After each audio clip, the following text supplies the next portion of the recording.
What up, nerds, and welcome to another episode of Bob's Blu-Rays. I know it's been a little while, sorry, but I'm happy to be back. Today, I just chose 3 movies that I want to talk to you guys about that I picked up this year they're kind of new to me, and I just wanted to make sure you're aware of them. So let's go ahead and jump right into it. The first one I want to talk about is a movie called Pulse. This is a Japanese movie. Arrow put out a really nice copy of it not too long ago. I picked that up recently, and it's very much got the vibe of the original Ring or Ringu. So if you've seen that, you like that, I think you'll probably get a kick out of Pulse.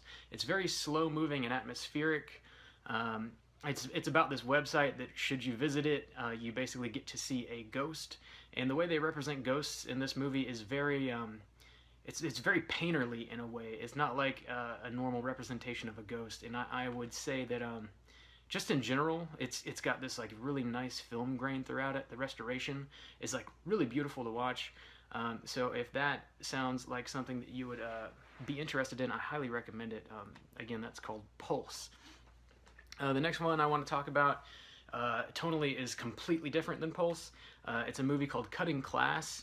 It's a 1988 slasher movie with none other than Brad Pitt in it. Vinegar Syndrome put out a Blu-ray copy of it not too long ago, so I picked that up. And it's sort of like it's a nice like hidden gem of an 80s slasher movie, really. It's got a halfway decent budget. If you're familiar with Vinegar Syndrome, a lot of times they put out some really low budget pictures. So the kill sequences in Cutting Class are actually pretty decent. There's some decent practical effects in there, and it's also very funny.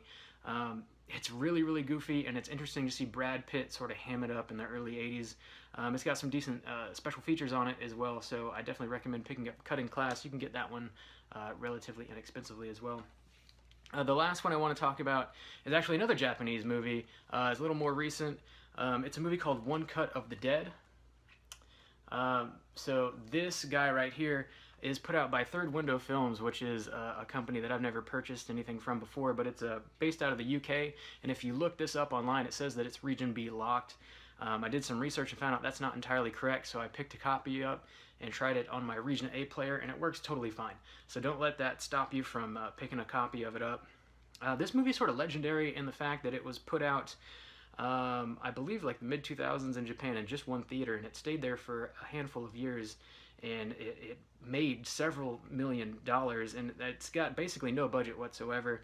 But it kind of takes what you might consider like a normal film structure and just flushes that down the toilet and totally does whatever it wants to. I know when it comes to watching zombie movies nowadays, we're so inundated with zombies. It feels a little bit like homework, but this is definitely a zombie movie in the way that you've never seen before, or at least I haven't, that's for sure. So I highly recommend checking that out. It's pretty funny. It's very self-aware, and it's got a meta vibe going on that like I said, I've never really seen anything quite like it before. Also, if you don't want to pick up a physical copy of One Cut of the Dead, it's coming to Shudder sometime this year. I don't know exactly when. So if you want to hang out and wait for that, you can do that as well. But those are the 3 movies that I sort of discovered for myself this year. I wanted to make sure that you guys are aware of. They're definitely worth checking out. Again, thanks for stopping by. Keep the feedback coming in the comments below. Let me know if there's anything specifically you'd like to hear me talk about. And until next time, as always, all you mother truckers, please keep chilling.